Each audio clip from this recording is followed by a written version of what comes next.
Good morning and happy Sunday. Man, what a beautiful morning after a lot of rain recently.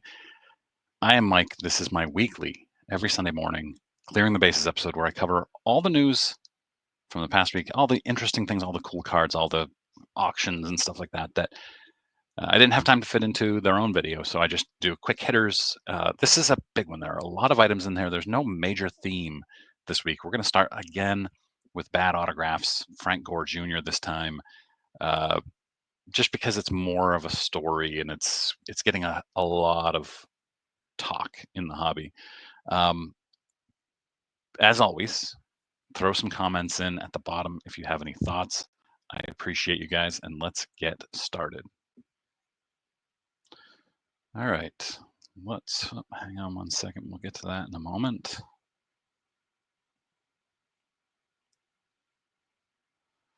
All right, we're going to start with this mistake I made last week because I used to put my mistakes in my newsletter. Um, Newsletter's on pause for a few months, so last week, I made the mistake again, 2 weeks in a row, of reading off the title instead of giving a little critical thought to this. Tom Brady signed a 2001 UFC championship, UFC, AFC championship tuck rule ticket. Now, as several of you pointed out, the tuck rule game was not the championship, AFC championship. It was the divisional playoff game, as PSA has put on the slab here. I just read it from Probstein listing, which I shouldn't have done. So correction made. And as promised, here's an update to the Connecticut Wagner. The T206 Hannes Wagner is up to $3.8 million. So it's got 2 weeks to go. I predicted somewhere between, I want to say 5 and 8 million. So we'll be watching that closely. I'll update it again next Sunday.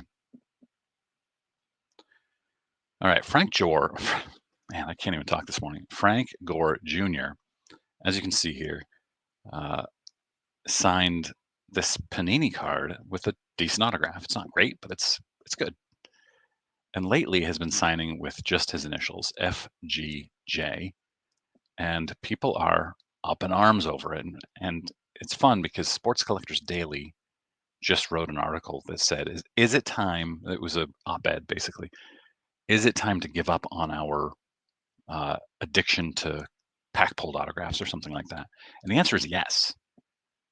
We shouldn't be relying so much on the answer for me anyway, in my opinion.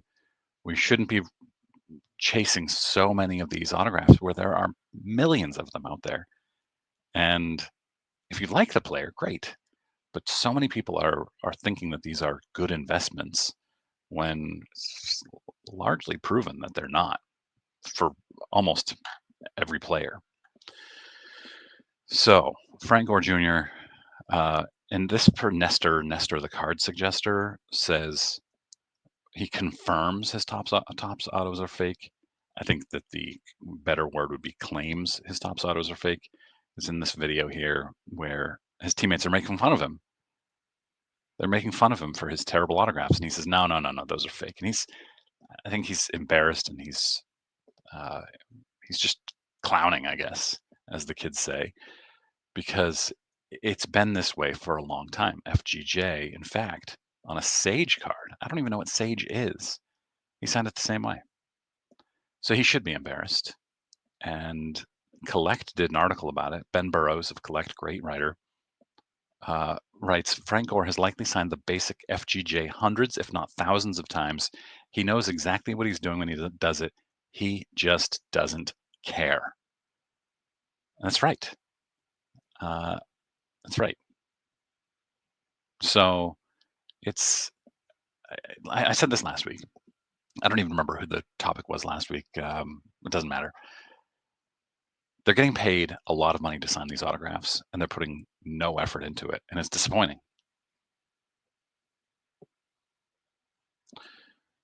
All right, Nat Turner said, and I covered this back at the end of March, early April. People were saying, can you please let us send tag cards to the PSA vault? And Nat said, have you tried sending them to the vault yet? Maybe try that first and then re-ask your question. So people started sending tag cards because Nat said that they should try it. Hobby Champs, this is Brad, said this post cost me money. I sent a tag card to the PSA vault, and now it's being sent back to me. And then this person, GM, said, "Yep, same here." So why is Nat telling people to send tag cards to the PSA vault when they don't accept them? And their terms state that they don't accept them. And Nat was presented with those back at the end of March. Your terms state you don't take tag. It listed off specific brands that you will take. And Nat said, well, you should try it. I just don't understand this. Why would Nat do that? There are a lot of people who are up in arms over Jac Caglianone not being in Topps flagship this year because they want to have a big blitz in 2026 with his rookie cards. And Caglianone was just called up, I don't know, a week or so ago. It feels like in the past week. I don't know. Time doesn't matter. And Eric from those back pages says that in 2011, before the hobby got really, really serious and heavily profit driven, Mike Trout made his debut on July 8th and was in flagship update. They know what they're doing, he says. And yeah, I mean, that's a little dramatic, but it's true. Topps knows that if they put Caglianone in 2026, if they hold him out, put him in 2026 as with the rookie card logo, they can make bank. So that's very true. And if you're pulling a Caglianone rookie card next year, you're going to want to make sure it is protected by the penny sleever, the best products in the industry. Use my code JWH2025 for 10% off your first order. Their top loaders, industry leading top loaders, are back in stock. They are, in my opinion, the best. The sleeves are the best. The slab bags, which I use to protect all of my slabs, are absolutely, bar none, the best. I've tried a lot of different products from various different retailers. These are the best. Use code JWH2025. Link is in the description to this video.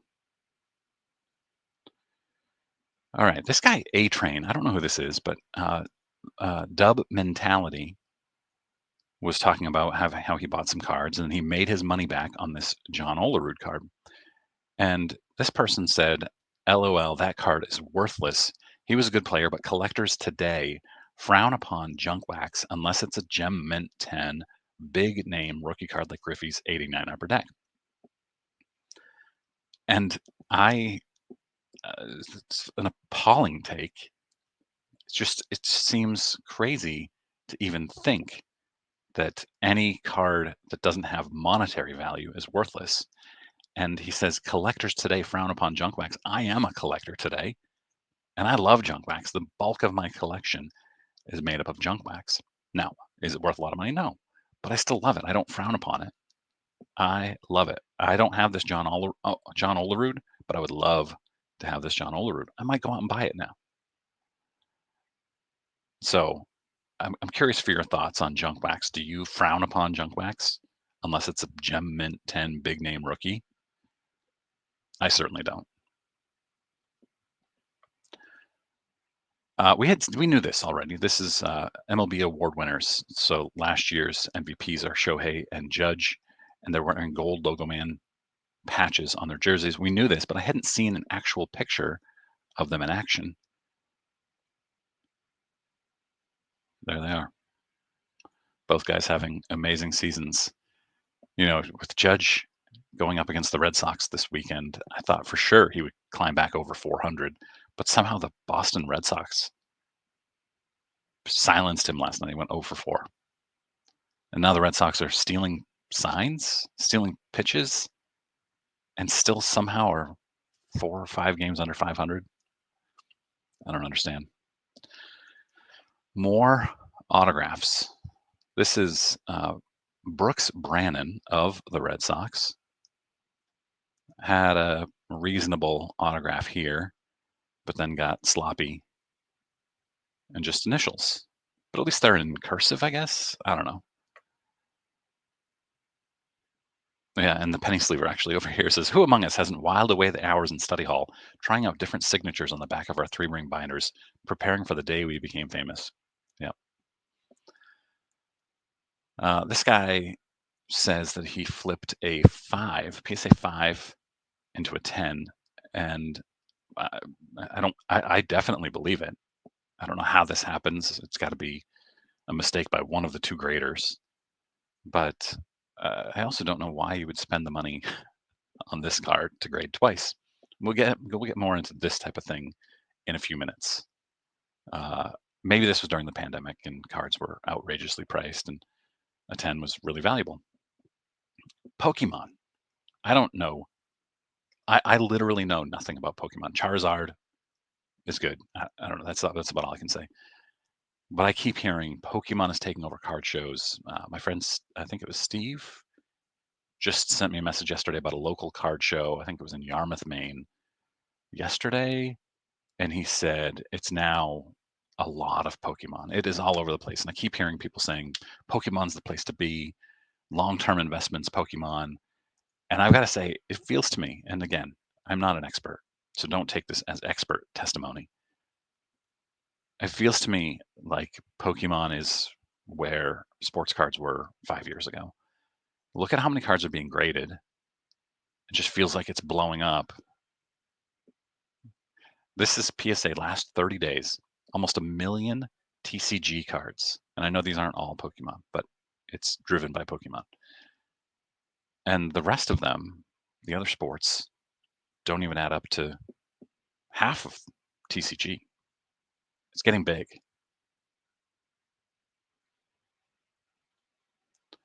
And then here we go. Burglar makes off with $100,000 worth of rare trading cards in cash. Pokemon. Where there's money, there are going to be burglars and thefts. All right, we have a Caitlin Clark downtown. I don't understand the appeal of downtown cards. I don't think they look good, uh, but they're very popular. And now Panini's going to cash in with a Caitlin Clark downtown card. Makes a lot of sense if you're Panini.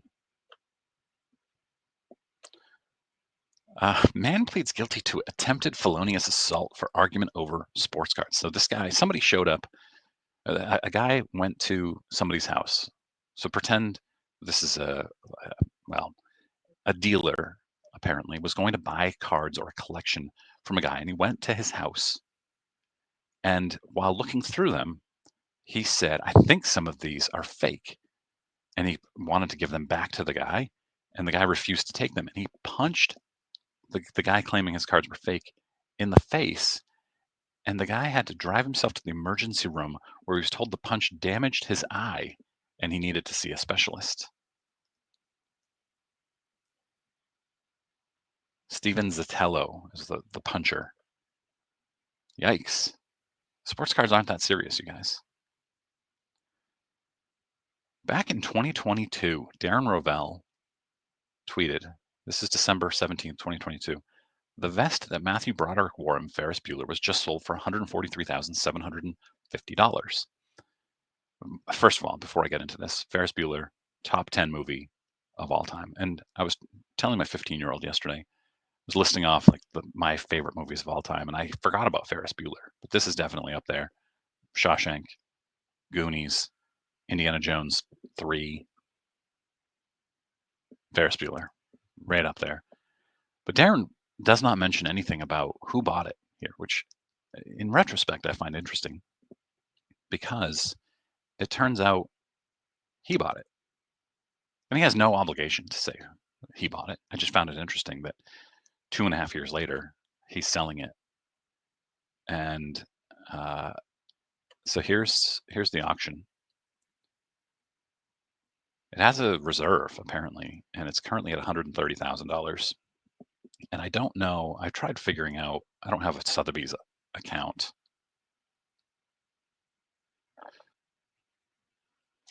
Okay, sorry. So I don't have a Sotheby's account, and I tried figuring out if that includes the buyer's premium, and obviously you can't figure out how much the reserve is, but So Darren's trying to sell it. It looks like he has a reserve. It's a cool item. And there's Matthew Broderick wearing it. And Collect did a big series this week about the 40th anniversary of the movie and figuring out where he sat exactly. All right. I mentioned the Ja Morant 5 to a 10 from PSA. Here's one. This guy went from a 6 to a 10 on this Bowman first edition Ellie De La Cruz. From a 6 to a 10. It says I can't trust PSA anymore. I mean, yeah, that's a lot of people are coming to that conclusion. But uh, until a lot of people believe that when the machines take over, it's graded by AI, it's going to be flawless, and that's just not the case. I don't believe that is going to be the case. Even Tag says that they have humans overseeing their grading process. So anyway, 6 to a 10, and I thought, how much could this card be worth in a 10? And remember, you're paying roughly $20 per card to grade it, and this is the first edition. Maybe this one isn't the first edition, but this one right here, first edition, PSA 10, $40, just sold. So they paid $40 to grade it twice, and max value $40-ish. Maybe you sell it at a card show for 50. I don't know. I just found that interesting. Here is a screenshot. This is a Ja Morant Prism rookie PSA 10. This is from the pandemic at some point. Somebody offered him $635 for this card. He doesn't say if he sold it for that. It's worth double digits now. PSA 10, Ja Morant. It's a base. It's worth very, very little. But grading was blowing up at the time. The values were blowing up at the time. Somebody paid $635 or offered $635.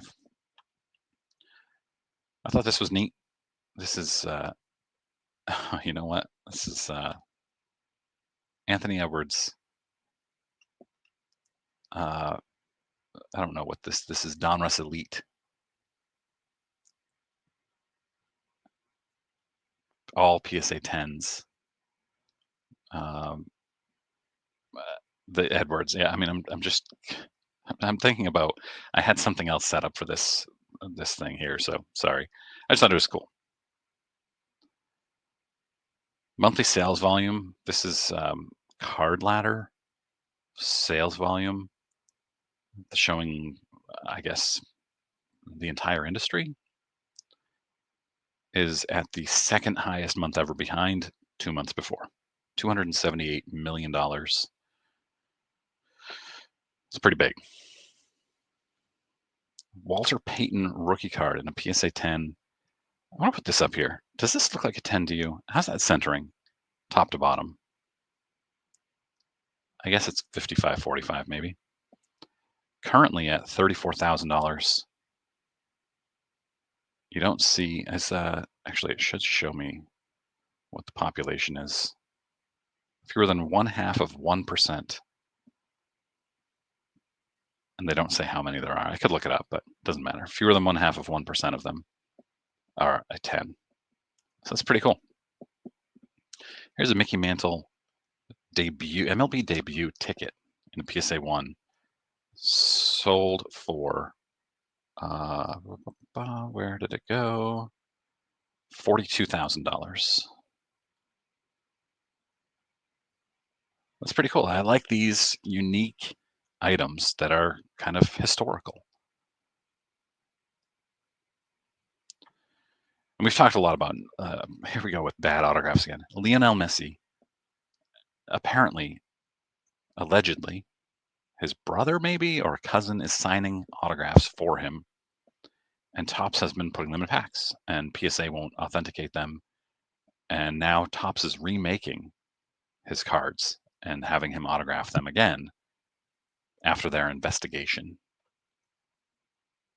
So I guess that's good news. But Topps is declining interview requests, and this is from the legend Auburn 35. Declining interview requests related to this situation. A PSA spokesperson said they would check on a possible interview, but never responded after the Athletic followed up. A representative from Messi also did not respond. All right, we're getting to some cool auctions here. This is a Steph Curry. This is his second game in the NBA, first three-pointer made, matched 25 games. This is expected to go for $1 million roughly. This is coming up in Sotheby's. I thought that was cool. I mean, we see a lot of LeBron jerseys, a lot of Kobe, a lot of Jordan. We don't see a lot of iconic Steph Curry jerseys. And then here is a Lionel Messi 2006 Barcelona El Clasico match-worn shirt, among the earliest known photo-matched Messi shirts. And then it appears to be autographed. Unsure if that's him or his brother signing that. Oh, it's signed by Guti? I don't know who that is. Somebody who knows football will need to explain that to me. Real Madrid's Guti, who Messi swapped shirts with after the game and is accompanied by a letter from JSA. Messi was 19 at the time. Serena Williams' 2013 U.S. Open championship clinching match point tennis ball. This is awesome. Coming up also, piece of history. By the way, Coco Gauff yesterday was awesome. And then afterwards, Arena Sabalenka. If you watched, Coco Gauff got down early, 4-1 and 2 breaks in the first set. And then she stormed back in the first set, ended up losing the first set in a tiebreak, and then just dominated the rest of the way to win her first French Open. And afterwards, Sabalenka said, and I'm not quoting her directly, but basically what she said was, I lost not because Coco was great, but because I played so terribly, which is not very gracious, in my opinion.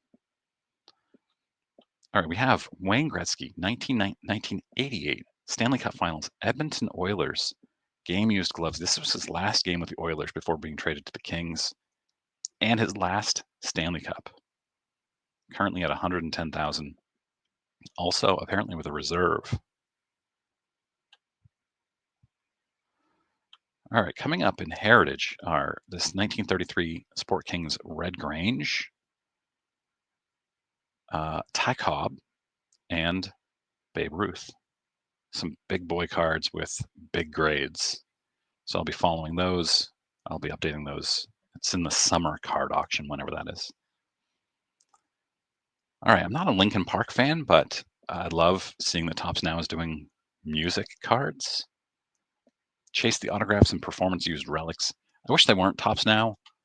I wish there was like a Topps set of musicians and bands and things like that. That would be a blast. But this is a good addition, in my opinion. I like that Topps is doing this. This Pete Crow Armstrong is great.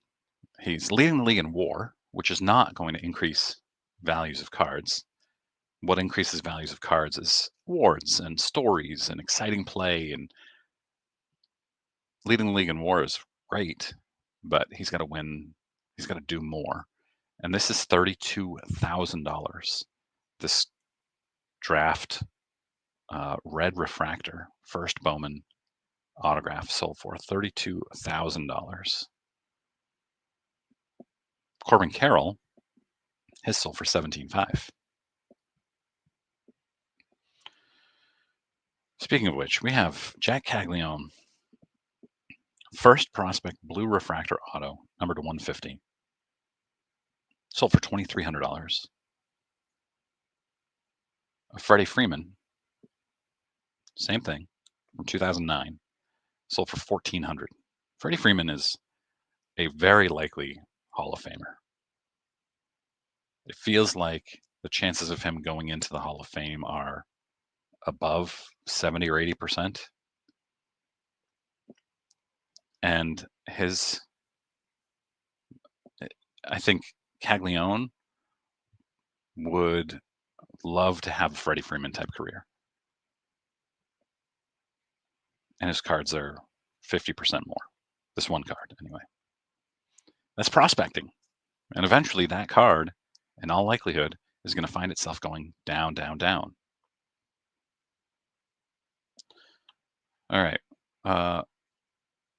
Wemby just pulled Logo Man, flawless rookie Logo Man, no autograph, but it is a cool card. I always talk about Logo Men when they have the triples and you can barely see the player. It's a tiny little photo above the Logo Man. This is pretty cool. I don't know if it's game used. I don't know why it's not autographed. It feels like it should be for that card.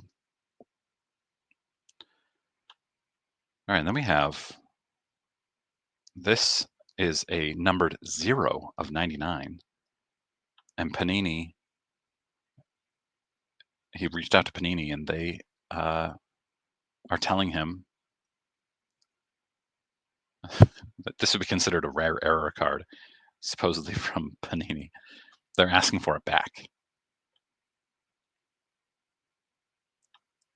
So I thought that was interesting. A 0-0 of 99. Bowman blasters rang up at $8 a piece at this guy's Walmart. I would pay for a Bowman blaster at $8. I don't know what my lower limit is, but blasters have gotten outrageously priced. There's not no I have no interest in opening a blaster at the prices they're at right now, but at $8, I would open that.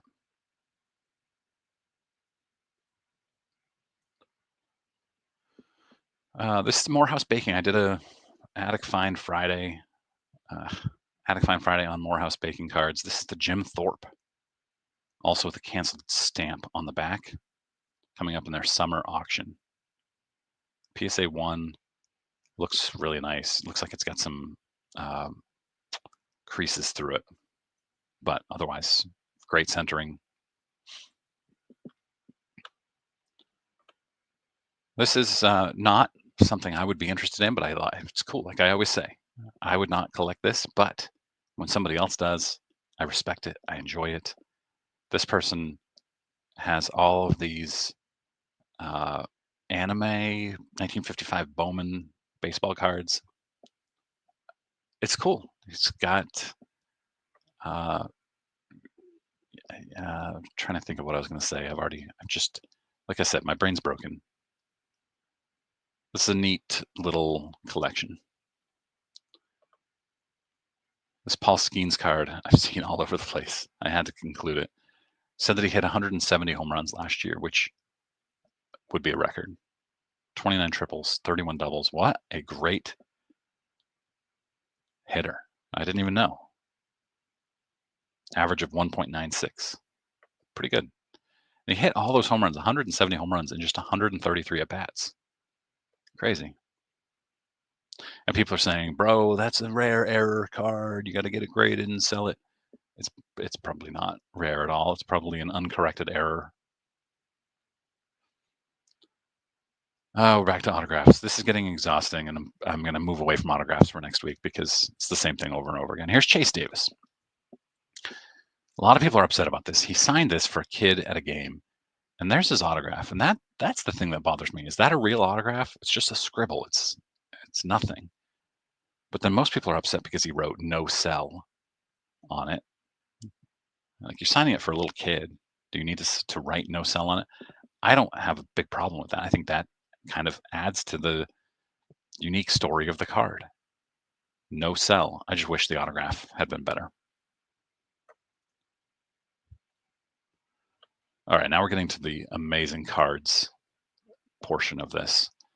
Mike Trout, 1/1 bat knob, where he put the Eagles Chiefs Super Bowl score on it and wrote "Fly Eagles Fly." Very cool. This person did the Jackson Merrill Rainbow Autograph run with on-card autos matching the colors of the cards, which is brilliant. I love this.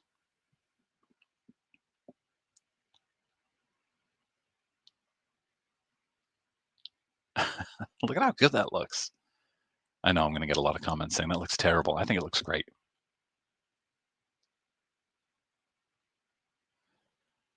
I love these Color Blast, Panini Color Blast. They're coming to Mosaic. It's a cool looking card. Bobby Witt Jr. with a dirty patch. Game used patch. Ryan Statler posted about some pretty sweet Topps Tier 1 patches coming out this year. Yeah, these are great patches. I'm not a patch guy, but these are neat. And for my wrestling fan viewers, I'm going to post 3 wrestling items here just to make you guys happy. I don't know anything about wrestling. I haven't watched it since I was probably 11 or 12 years old. I have nothing wrong with wrestling. The Rock and Stone Cold Steve Austin, 1 of 1, dual autograph, Topps Chrome. Has not yet been redeemed according to Topps. So this was redemption.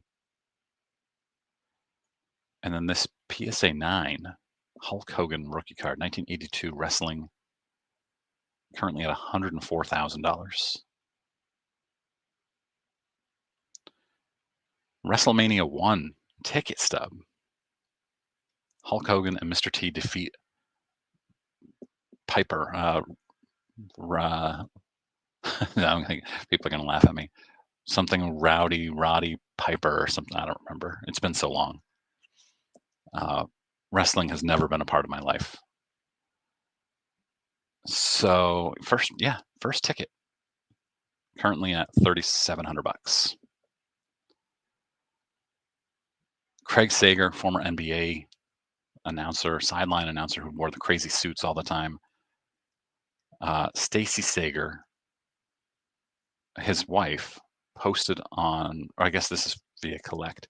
His wife revealed that he collected every mic flag from his legendary career. I think that's neat. Those are the little things that go over the microphone, and so you can see what channel you're watching. Really neat collection. I wonder if Chris Sewell has this one. Cal Ripken Jr., 1 of 1, Topps autograph issue, Topps certified autograph with this great game used Orioles patch. And then we have the first Larry Bird card I'm going to feature. So my friend Oliver's happy. I actually sent both of these to him. This is a great 1 of 1 logo man, Larry Bird. It appears to be game worn, game used. This looks like it came straight from a Celtics uniform.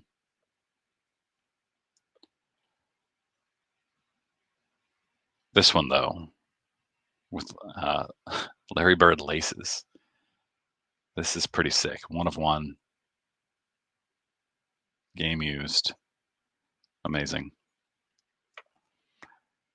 And then Valor Sports Cards showed they pulled a Jac Caglianone autograph with no autograph on it.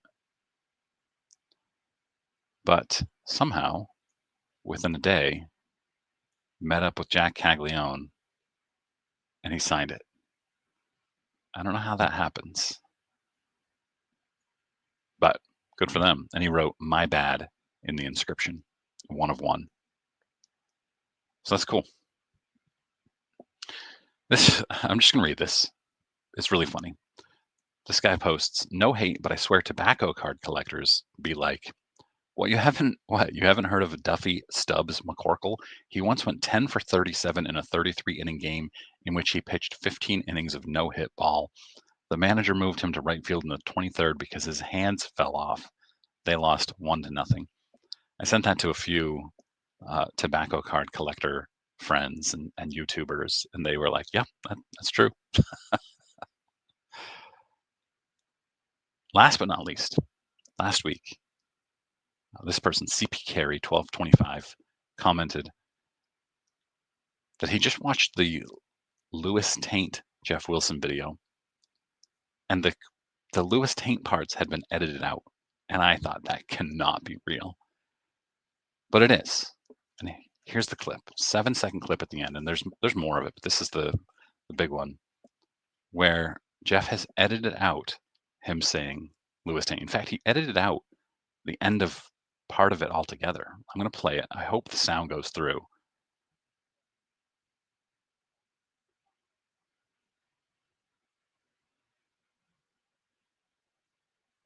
That's it. 7 seconds, and he clipped out the entire part of him saying Lewis Taint. And he did it earlier in the video too. I think he said it 3 times in the video. That's it. This is a pretty long one. This went 5 or 6 minutes longer than normal. I hope you guys enjoyed. Let me know what you have for thoughts, and I hope to be back with more videos in the coming days. Have a great Sunday.